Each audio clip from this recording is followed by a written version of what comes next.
ماں باپ کی خوشی کے لیے بھی نہیں کرنا ہے، یا ہم نے اس لیے نہیں کرنا ہے کیونکہ ہم روزے رکھ لیں گے تو ہمیں جو ہے CD پلیئر مل جائے گا یا ہمیں ہمارا فیوریٹ ویڈیو گیم مل جائے گا. نہیں، یہ اس لیے نہیں کرنا ہے. یہ ساری چیزیں انہیں ہولڈ نہیں کر سکیں. These things will not hold them یا sustain their motivation for long. They will run out of their motivation soon. So you have to ان کے ذہن میں بالکل پیوست کر دیں اس بات کو، مطلب بالکل بٹھا دیں اس بات کو کہ یہ ہم سب کچھ جو ہے یہ اللہ تعالیٰ کے لیے کر رہے ہیں.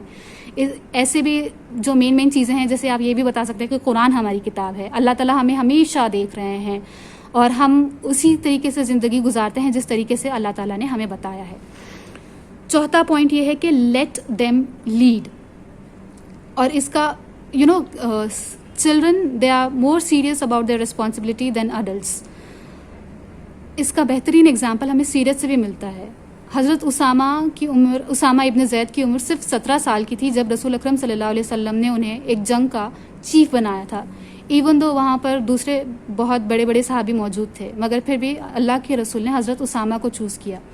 آج کے 17 ایئر اولڈس کی میں بات کروں تو وی کی not even launch them for ساک فائنڈنگ اور شو فائنڈنگ مشن.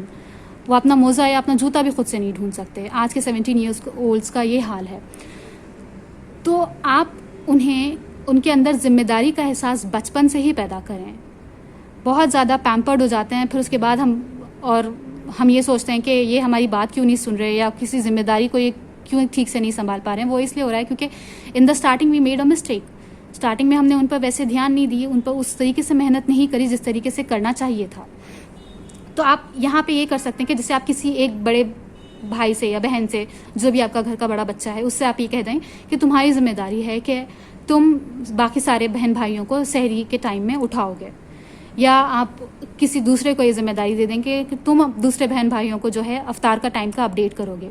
یا سب کو ٹوگیدر ایک ریسرچ پروجیکٹ دے دیں. رمضان سے پہلے ایک ریسرچ پروجیکٹ دے دیں کہ آپ نے یہ پتہ کرنا ہے آپ لوگوں نے کہ کس چیز سے روزہ ٹوٹ جاتا ہے اور کس چیز سے نہیں ٹوٹتا. تو اس سے کیا ہوگا کہ ان کے اندر بھی ایک احساس ذمہ داری آئے گی، احساس ذمہ داری پیدا ہوگی، اور یہ بہت اچھی بات ہے. ہم لوگ لیک یہی کر جاتے ہیں کہ اسٹارٹنگ میں ہم بچوں پہ اتنی توجہ نہیں دیتے. Islamic up bringing is a thing parents, ہم اسلامک اپ برنگنگ کی طرف توجہ نہیں دیتے، اور ایک وقت آنے کے بعد ہم یہ سوچتے ہیں کہ بچہ کیوں نہیں سن رہا ہے ہماری بات، یا یہ روزہ کیوں نہیں رکھ رہا ہے. اس کو نہیں پتا اس کو روزے کا مقصد نہیں پتا، اس کو روزے کی اہمیت نہیں پتا، کیونکہ بچپن سے اس نے کبھی سنا ہی نہیں دیکھا. اور جب اس پر فرض ہو گیا روزہ رکھنا تو ہم اس کے پیچھے پڑے ہیں کہ تم روزہ رکھو. یہ بھی ٹھیک نہیں ہے. آپ کی ذمہ داری تھی کہ آپ اس کو شروع سے بتاتے کہ روزے کی کیا اہمیت ہے، رمضان کس چیز کا مہینہ ہے. اور 5واں ہے کہ گیٹ ایکسائٹیڈ، یعنی ایز اے پیرنٹس آپ ایکسائٹیڈلی، آپ انتھوزیاسٹکلی ان کی ایکٹیویٹیز میں انوالو ہوں. وہ ان کو دکھنا چاہیے when you go to them go with lots of energy and passion. ان کو دکھنا چاہیے کہ ہاں ہمارے پیرنٹس بھی بہت زیادہ انوالوڈ ہیں اس میں، ہمارے پیرنٹس بھی بہت خوش ہیں یہ چیز ہمارے ساتھ کرتے ہوئے. Whatever activities you want them to love, you love yourself first. ٹھیک ہے، آپ پہلے ان ایکٹیویٹیز میں انوالوڈ ہوں، پھر آپ کے کڈس بھی انوالوڈ ہوں گے. اینڈ لاسٹلی یہ ہے کہ کمبائن لو وتھ لرننگ. ایک بار ایک شخص رسول اکرم صلی اللہ علیہ وسلم حضرت حسن کو بوسہ دیتے ہیں. ایک شخص ان کے قریب ہی بیٹھا ہوتا ہے اور وہ کہتا ہے کہ میرے 10 بچے ہیں مگر میں نے کسی کو آج تک کبھی بوسہ نہیں دیا. تو اللہ کے رسول کہتے ہیں کہ جو دوسروں پر رحم نہیں کرتا اللہ تعالیٰ بھی اس پر رحم نہیں کرتا. One who does not show mercy to others is not shown mercy. تو اس سے ہمیں یہ بھی پتہ چلتا ہے کہ ہمارے معاشرے میں ایک اسٹیریوٹائپ بنا ہوا ہے کہ فادرس کی امیج بہت اسٹرکٹ ہونی چاہیے، بہت، اور ان کا رول جو ہے it is only associated with physical protection. Of course physical protection is involved in a father's role, but not just that. صرف physical protection ہی نہیں ہے. حضرت یوسف کا اگر ہم قرآن میں قصہ پڑھتے ہیں تو حضرت یوسف he was so comfortable going to his father and narrating his dream to him, right. انہوں نے اپنا سارا ڈریم ان کو بتایا. اس سے یہ پتہ چلتا ہے کہ وہ ان کا اور حضرت یعقوب کا ریلیشن بہت اچھا تھا. تو ہمارے لیے آج کے معاشرے کے لیے وہ ایک آئیڈیل سیٹ کر دیا گیا ہے. اس میں پیرنٹس اور چلڈرن کے ریلیشن شپ کے لیے بہت سارے سیکریٹس اللہ تعالیٰ نے بتا دیے کہ کیسا ہونا چاہیے. ایسا ہونا چاہیے کہ آپ کا بچہ آپ سے آ کے کچھ بھی بات کر سکتا ہے، آپ کا بچہ آپ سے آ کے ڈریم آپ کا اپنا خواب آپ کو بتا سکتا ہے. اور حضرت یعقوب علیہ السلام نے انہیں ڈانٹا نہیں یا کچھ کیا نہیں، انہوں نے ان کو اسپریچول گائیڈنس دیا، کاؤنسلنگ کی، اسپریچول گائیڈنس, ایموشنل سپورٹ, یہ ہم یوزولی مدرس کے رول میں ایسوسیٹ کرتے ہیں. مدرس کا بھی کام ہے مگر فادرس کا بھی ہے. حضرت یعقوب علیہ السلام نے کیا اپنے بیٹے کے ساتھ. تو یہ میرا مثال دینے کا مقصد یہی تھا کہ ہم نے جو جینڈر سیگریگیٹڈ رولس کیے ہیں کہ یہ پیرنٹس کا رول اور یہ مدر کا رول اور یہ فادر کا رول, تو دس از ناٹ ٹرو. دونوں کو ساتھ میں آ کے دے both should work together for raising their children for giving their children a holistic upbringing. تو having said this, I hope کہ جو points ہم نے ڈسکس کیے انشاءاللہ وہ ہم سب کے لیے فائدہ مند ہوں گے. And parenting is a huge task, is a huge trust from Allah subhanahu wa ta'ala, and a very challenging task. So I pray that all across the world, the parents who are trying and making efforts to instill Islamic qualities in their children, may Allah give them success. Jazakumullahu khairan for watching.